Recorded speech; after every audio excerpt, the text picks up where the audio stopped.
Inescapable. Shifters Forever Worlds. By Elle Thorne. Chapter 1.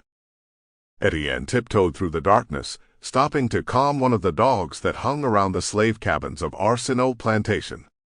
He petted the dog's head and prayed the others would stay quiet for him this time, like they had all the other times. He was quiet, because there'd be hell to pay if he were caught again where he shouldn't be.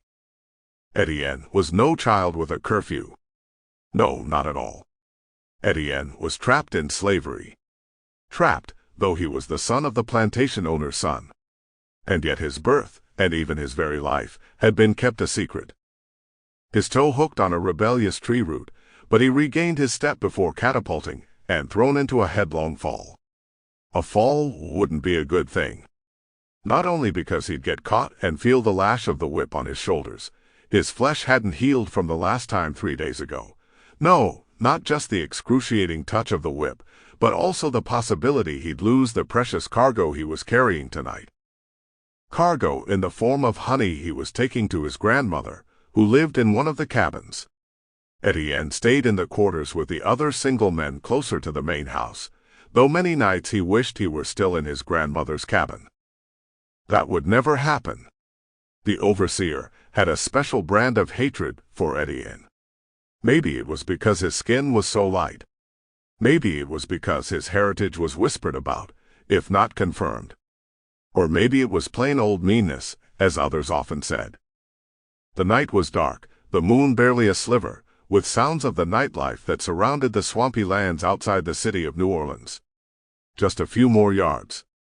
He stuck close to the trees and cabins, staying in the shadows, his senses on high alert for watchful eyes that could bring hell to him tomorrow morning. If I'm caught. Yes, if he were caught. Which he'd do his damnedest not to be. Finally, he was in front of Nana's door.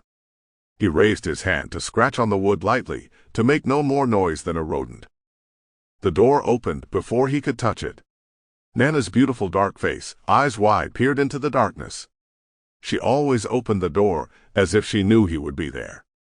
As if expecting him. Every time. Recognition shone in her eyes. They narrowed as she smiled, teeth emerging in a broad grin. Étienne. Her voice was a mere whisper, not rising above the din of crickets and toads.